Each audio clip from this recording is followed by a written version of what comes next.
Welcome back to Swirl, your A through Z, covering the LGBT, LMNOP, and everyone in between show. We are available to you here at swirlradio.com, or we're live every Wednesday evening here at tradiov.com, San Francisco at 6 o'clock Pacific Standard Time, or 9 o'clock if you're in the East Coast. I'm joined by I don't know, you smell so wonderful right now, Mia. Mia Macy, my co-host. It's Daisy. You smell so great. Thank you. I smell like a little boy sometimes. That's because, I was going to say.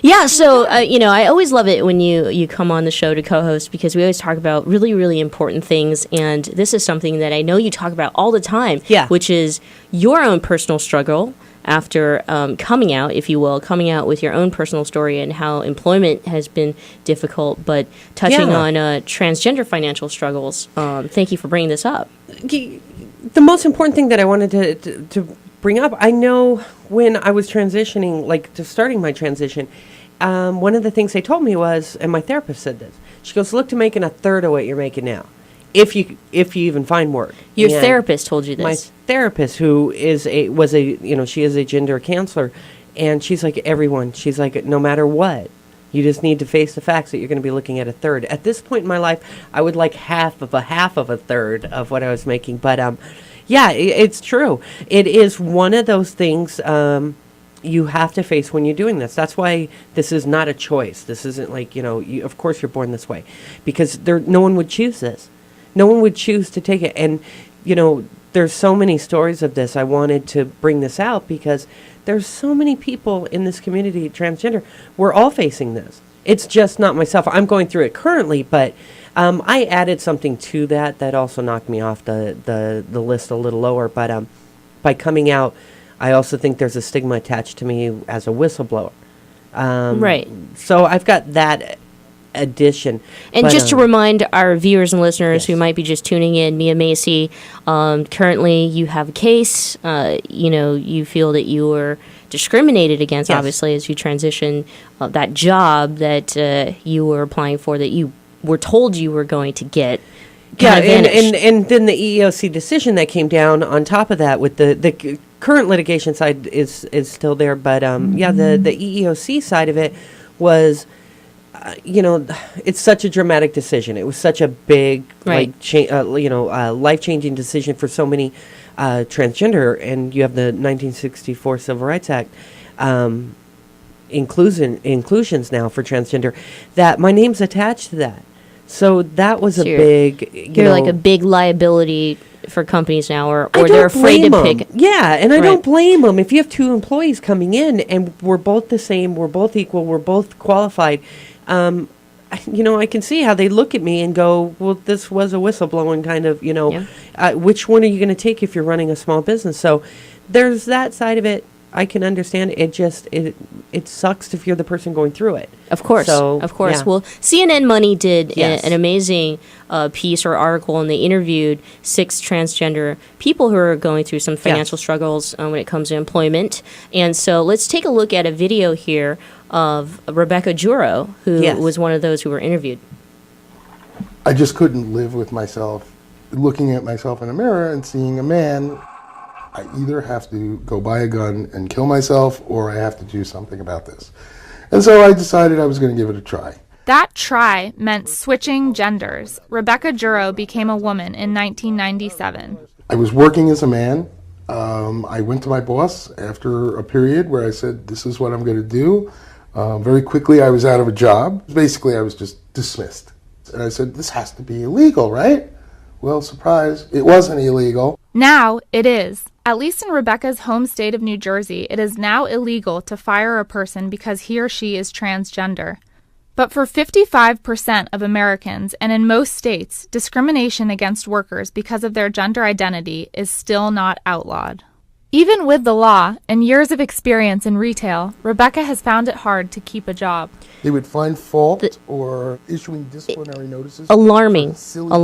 The numbers are staggering, and that people are being discriminated, and this is your livelihood. This is paying rent, buying food. Yeah, and Jennifer and Rebecca, both in that article for CNN, are two amazing women and friends that I know.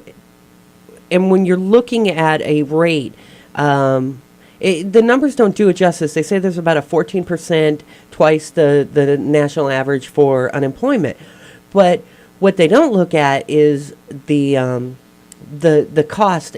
So our numbers are high in the unemployment, but also the ones that are employed, those of us that do find employment, you're looking at, no one would think about this. I mean, you're losing 60-70% of your standard income that you were making prior to your transition. Glass ceiling for women. Women always make less than men. Right, 70 cents per the dollar. So transgender make about half that, and that's what my therapist was trying to get at. Like, you'll look at 35 cents to the dollar that you're making. So how do you make it work? How do you make it work? It's persistence. It's the unfortunate thing in this country is moving to different locations. Unfortunately, you can't a lot of times stay at home. And if you're 16 to 18 years old, you're looking at going into street professions or street walking. That's why the rate is so high in them having to take on sex jobs to help supplement some type of life, to eat and survive. So most of the transgender people that I'm friends with have to move to areas that are more inclusive. And unfortunately, that means leaving your home. So, and losing it. Like a San Francisco Bay Area? San Francisco's, Boston's, New York, Chicago, larger cities where you can try to find it. The small town, you're gone. 9 times out of 10, I had to leave Phoenix. And just until yesterday, last night, 7 o'clock, Phoenix finally voted in a transgender LGBT protection for employees. But in the state still doesn't have it. But you're looking at losing your not just your family. You're already losing your love and usually your spouse and your family. Then you're losing your home. Then you're losing the way you can eat. And you're also talking about a medical condition where people need to have insurance to supplement, and taking estrogen and HRT.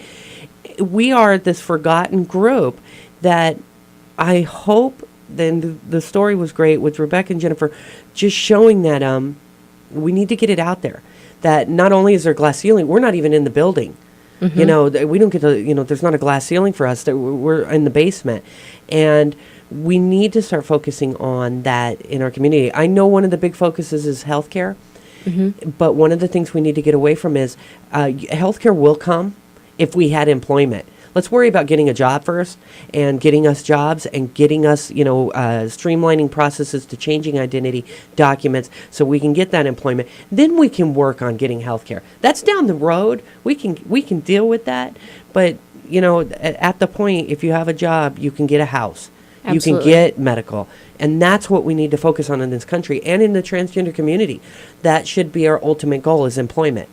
I urge for anyone out there who's currently being affected by these issues, just to let us know. I think that we absolutely would love to profile your specific situation here on Swirl, because you're right, Mia. Exposure is key. That is it, and that's this kind of program that we do here allows us to have maybe humorous topics, but this is a life-changing one, and it's just as important. It's life and death for a lot of individuals, and I'm very passionate about it, and I care about the girls and boys, my trans brothers and sisters. So if we can get them jobs, let's get them back to work. Head to swirlradio.com and let us know. By the way, Mia Macy always has a segment with us for the transgender community, and you can head to swirlradio.com, click on Mia, and all her segments are there. Coming up, I have a very forgetful cat call. Mia will join me on that, Okay. But for now, we have a break and then Food Tude with Francois.